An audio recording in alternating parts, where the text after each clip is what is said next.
The maple spout is the interface between the tubing system and the tree.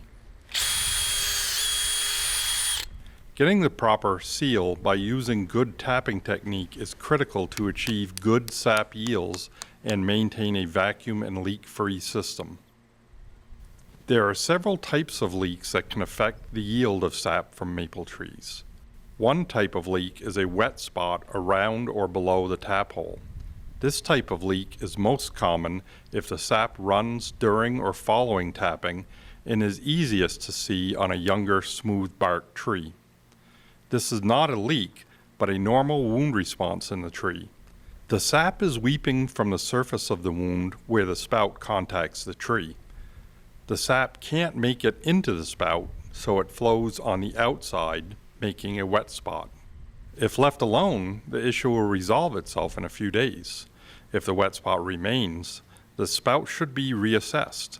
In most cases, it's advised to reseat the spout with a couple of additional hits with a tapping hammer.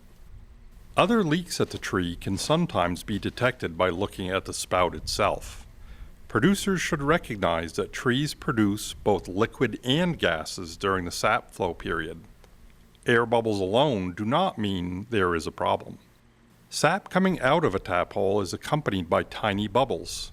These bubbles grow in size as they exit the taphole and are exposed to the vacuum in the tubing system. Bubbles moving slow and steady are normal, and no corrective action is necessary. Leaks may develop in tubing systems near the spout for a variety of reasons. A vacuum leak occurs when a steady stream of bubbles moves rapidly through the spout and drop line, or if there is only air in the drop line. Correct this leak the same way as a wet spot leak. Reseat the spout with a couple of hits from a tapping hammer. Monitor to make sure the movement of the sap and bubbles change. If continued attempts to correct the leak fail, then the taphole is compromised. Check the spout for cracks. If there are defects, pull and replace the spout.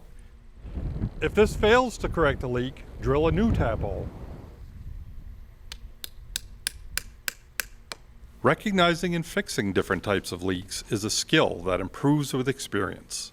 Diligence will pay off. Improved vacuum levels result in higher sap yields and higher profits, so stick with it.